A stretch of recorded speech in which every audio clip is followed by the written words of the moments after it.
ನನ್ನ ಹೆಸರು ನಂಜುಂಡ ಪ್ರಸಾದ್ ಅಂತ. ನಾನು Apt Innovation Labs company founder ಮತ್ತು CEO. ಇವತ್ತು ಬೆಂಗಳೂರಿನಿಂದ ಎಷ್ಟೊಂದು ಸ್ಟಾರ್ಟಪ್ಗಳು ಹೊಸ ಆವಿಷ್ಕಾರ ಮಾಡೋದು ನಾವು ನೋಡೇ ಇದ್ದೀವಿ.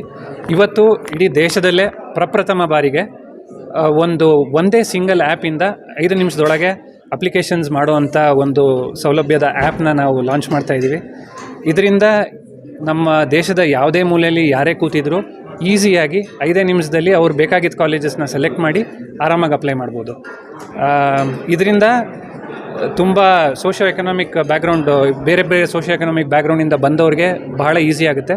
ಮುಂದಿನ ದಿನಗಳಲ್ಲಿ ಈ ಆ್ಯಪು ಸಾಕಷ್ಟು ದೊಡ್ಡ ಪ್ಲ್ಯಾಟ್ಫಾರ್ಮ್ ಆಗಿ ಇದರಲ್ಲೇ ಸ್ಕಾಲರ್ಶಿಪ್ಸು, ಲೋನ್ಸು ಎಲ್ಲ ಅವೈಲಬಲ್ ಆಗೋಂಗೆ ಮಾಡಿ ಎಲ್ಲರಿಗೂ ಇವತ್ತು ಒಂದು ಕಾಲೇಜ್ ಎಜುಕೇಷನ್ ಅನ್ನೋದಕ್ಕೆ ಆಸ್ಪಿರೇಷನ್ ಏನಿದೆ ಆ ಆಸ್ಪಿರೇಷನ್ ಫುಲ್ಫಿಲ್ ಮಾಡೋಕ್ಕೆ ಬೆಂಗಳೂರಿನಿಂದ ಒಂದು ಹೊಸ ಕೊಡುಗೆ ಭಾರತಕ್ಕೆ. ಹತ್ತತ್ರ ಎಲ್ಲ ಕಾಲೇಜ್ಗಳು ಲಿಸ್ಟ್ ಆಗಿದೆ. ನಾವು ಹೊಸ ಆ್ಯಪ್ ಆದ್ದರಿಂದ ಇವಾಗ ಅರೌಂಡ್ 100 ಕಾಲೇಜು ನಮ್ಮಿಂದ ಅಪ್ಲಿಕೇಶನ್ ಅಕ್ಸೆಪ್ಟ್ ಮಾಡ್ಕೊತಿದ್ದಾರೆ. ಈ ಅಡ್ಮಿಷನ್ ಸೈಕಲಲ್ಲಿ ನಾವು ಲೈವ್ ಇದ್ದೀವಿ. ಯಾರೇ ಹೋಗಿ ಪ್ಲೇಸ್ಟೋರ್ ಮತ್ತು ಆ್ಯಪ್ ಸ್ಟೋರಲ್ಲಿ ಆ್ಯಪ್ನ ಡೌನ್ಲೋಡ್ ಮಾಡಿ ಅವ್ರಿಗೆ ಬೇಕಾಗಿದ್ದ ಕಾಲೇಜ್ನ ಶಾರ್ಟ್ ಲಿಸ್ಟ್ ಮಾಡಿಕೊಂಡು ಅಪ್ಲಿಕೇಶನ್ಸ್ ಫೀಸ್ ಎಲ್ಲ ಒಟ್ಟಿಗೆ ಕಟ್ಟಿಬಿಟ್ಟು ಒಂದೇ ಸತಿಗೆ ಅಪ್ಲೈ ಮಾಡ್ಬೋದು. ಪ್ರತಿಯೊಂದು ಕಾಲೇಜ್ಗೂ ಹೋಗಿ ಅದಕ್ಕೊಂದು ಅಪ್ಲಿಕೇಶನ್ ಫಾರ್ಮ್ ಫಿಲಪ್ ಮಾಡಿ ಫೋಟೋ ಅಂಟಿಸಿ ಡಾಕ್ಯುಮೆಂಟ್ಸ್ ಅಟ್ಯಾಚ್ ಮಾಡುವಂಥ ಗೋಜಲೇ ಇಲ್ಲ. ಎಲ್ಲರೂ ಈಸಿಯಾಗಿ ಒಂದೇ ಆ್ಯಪಿಂದ ಎಲ್ಲ ಕಾಲೇಜ್ಗೂ ಅಪ್ಲೈ ಮಾಡುವಂಥ ಒಂದು ಸೌಕರ್ಯ. ಇದರಿಂದ ಪೋಷಕರು ಮತ್ತು ವಿದ್ಯಾರ್ಥಿಗಳಿಗೆ ಸಾಕಷ್ಟು ಅನುಕೂಲ ಆಗುತ್ತೆ. ಯಾಕೆಂದರೆ 80% ಕಾಲೇಜಲ್ಲಿ ಇವತ್ತು ಡಿಜಿಟಲ್ ಫಾರ್ಮು ಇಲ್ಲ. ಡಿಜಿಟಲ್ ಫಾರ್ಮ್ ಇದ್ದರೂ ಬೇರೆ ವೆಬ್ಸೈಟ್ಗೆ ಹೋಗಬೇಕು, ಪ್ರತಿಯೊಂದ್ರದ್ದು ಪ್ರೋಸೆಸ್ ಅರ್ಥ ಮಾಡ್ಕೋಬೇಕು, ಸಬ್ಮಿಟ್ ಮಾಡಬೇಕು. ಆದರೆ ಈ ಆ್ಯಪಲ್ಲಿ ಬೇರೆ ಕಾಮರ್ಸಲ್ಲಿ ಹೇಗೆ ಮಾಡ್ತಿರೋ ಆ ಥರ ಒಂದೇ ಸತಿ ಪ್ರೊಫೈಲ್ ಕ್ರಿಯೇಟ್ ಮಾಡಿ ಅದು ಆಟೋಮೆಟಿಕ್ ಬರೀ ಫೋನ್ ನಂಬರ್ ಒಂದು ಕೊಟ್ಟರೆ ಡಿಜಿಲಾಕರ್ ಸಹಾಯದಿಂದ ಎಲ್ಲ ಡಾಕ್ಯುಮೆಂಟ್ಸ್ ಡೀಟೇಲ್ಸ್ ನಾವು ತೊಗೊಂಡು ಆಟೋಮೆಟಿಕ್ಕಾಗಿ ಫಿಲಪ್ ಮಾಡಿ ಅವ್ರು ಬರೀ ಕಾಲೇಜಸ್ನ ಸೆಲೆಕ್ಟ್ ಮಾಡಿ ಒಂದೇ ಸತಿಗೆ ಅಪ್ಲೈ ಮಾಡ್ಬೋದು.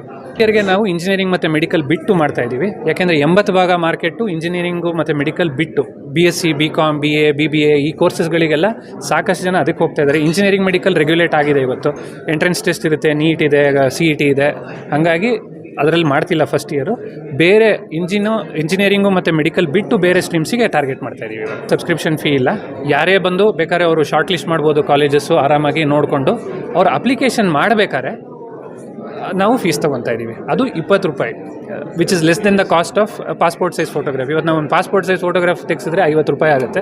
ಅದಕ್ಕಿಂತ ಕಡಿಮೆ ದರದಲ್ಲಿ ನಾವು ಮನೇಲೇ ಕೂತ್ಕೊಂಡು ಅಪ್ಲಿಕೇಶನ್ ಮಾಡೋಕ್ಕೆ ಒಂದು ಸೌಲಭ್ಯ ಮಾಡಿದ್ದೀವಿ. ನಾವು ಮುಂದಿನ ಇದರಲ್ಲಿ ಏನಾಗುತ್ತೆ, ನಮಗೊಂದು ಟೈಮ್ ಬೇಕು. ಬಂದು ಜನಗಳ ಅಪ್ಲಿಕೇಶನ್ ಮಾಡೋಕ್ಕೆ ಶುರು ಮಾಡಿದಾಗ ನಾವೇನಾಗುತ್ತೆ ನೆಕ್ಸ್ಟ್ ಬ್ಯಾಂಕ್ಗಳಿಗೆ ಟೈ ಅಪ್ ಮಾಡ್ಕೊಳ್ಳೋಣ ಅಂತ ಒಂದೊಂದೇ ಹೆಜ್ಜೆ ತೊಗೊಂಡು ಮುಂದೆ ಹೋಗೋಣ ಅಂತ ಮಾಡ್ತಾಯಿದ್ದೀವಿ. ಮುಂದಿನ ಕಾಲದಲ್ಲಿ ಬರ್ತಾರೆ. ಇವಾಗ ಸದ್ಯಕ್ಕೆ ನಮ್ಮ ಪೇಮೆಂಟ್ ಗೇಟ್ವೇ ಇದೆ. ಬಂದು ಎಲ್ಲರೂ ಒಂದೇ ಸತಿ ಅಪ್ಲಿಕೇಶನ್ ಫೀ ಪೇ ಮಾಡಿಬಿಟ್ಟು ಒಂದೇ ಸತಿ ಅಪ್ಲೈ ಮಾಡ್ಬೋದು. ಆ ಸೌಲಭ್ಯ ಇದೆ. ಲೋನ್ ಮುಂದಿನ ದಿನಗಳಲ್ಲಿ ಬರುತ್ತೆ. ಫೇಕ್ ಆ್ಯಪ್ ಬರೋದು ಯಾಕೆ ಅಂತಂದರೆ ನಾವು ತುಂಬ ಆಸೆಪಟ್ಟು ನಾವು ಒಂದೇ ಸತಿ ಜನಕ್ಕೆ ದುಡ್ಡು ಮಾಡಬೇಕು ಅಂತ ಬಂದಾಗ ಈ ಥರ ಫೇಕ್ ಆ್ಯಪ್ಗಳಾಗುತ್ತೆ. ಇದರಲ್ಲೇ ನಾನು 20 ವರ್ಷಗಳಿಂದ ತುಂಬ ಆ್ಯಪ್ಗಳು ಬಿಲ್ಡು ಮಾಡಿ ಲಾಂಚ್ ಮಾಡಿದ್ದೀನಿ. ದೊಡ್ಡ ಕಂಪ್ನಿಗಳಲ್ಲಿ ವರ್ಕ್ ಮಾಡಿದ್ದೀನಿ. ನಮ್ಮ ದೇಶದಲ್ಲೇ ನಾವೇ ನಮ್ಮ ಜನಕ್ಕೆ ಸಹಾಯ ಆಗುವಂಥ ಒಂದು ಆ್ಯಪ್ ಮಾಡಬೇಕು ಅನ್ನೋ ಉದ್ದೇಶದಲ್ಲಿ ಇದನ್ನು ಬಿಲ್ಡ್ ಮಾಡಿದ್ದು. ಅದರಲ್ಲಿರೋ ಎಜುಕೇಷನ್ ಇನ್ಸ್ಟಿಟ್ಯೂಷನ್ಸು ಅದರಲ್ಲಿ ಬ್ಯಾಕ್ ಮಾಡ್ತಿರೋರು ನೋಡಿದ್ರೆ ಹೇಳ್ಬೋದು, ಈ ಥರ ಒಂದು ಸಾಲಿಡ್ ಯೂಸ್ ಕೇಸ್ನ ಸಾಲ್ವ್ ಯಾಕೆ ಮಾಡಬಾರ್ದು ಅಂತ ನಾವು ಮಾಡಿರೋದು. ನಮಗೆ ಇಮಿಡಿಯೇಟಾಗಿ ನಾವೇನೋ ಫೇಮಸ್ ಆಗಿಬಿಡಬೇಕು ಅಥವಾ ಇದು ಮಾಡಬೇಕು ಅನ್ನೋದಕ್ಕಿಂತ ಜನಕ್ಕೆ ಹೆಂಗೆ ಸಹಾಯ ಮಾಡೋಣ, ವ್ಯಾಲ್ಯೂ ಏನು ಕ್ರಿಯೇಟ್ ಮಾಡೋಣ ಅನ್ನೋ ಉದ್ದೇಶದಲ್ಲಿ ಈ ಆ್ಯಪ್ನ ಬಿಲ್ಡ್ ಮಾಡಿದ್ದೀವಿ.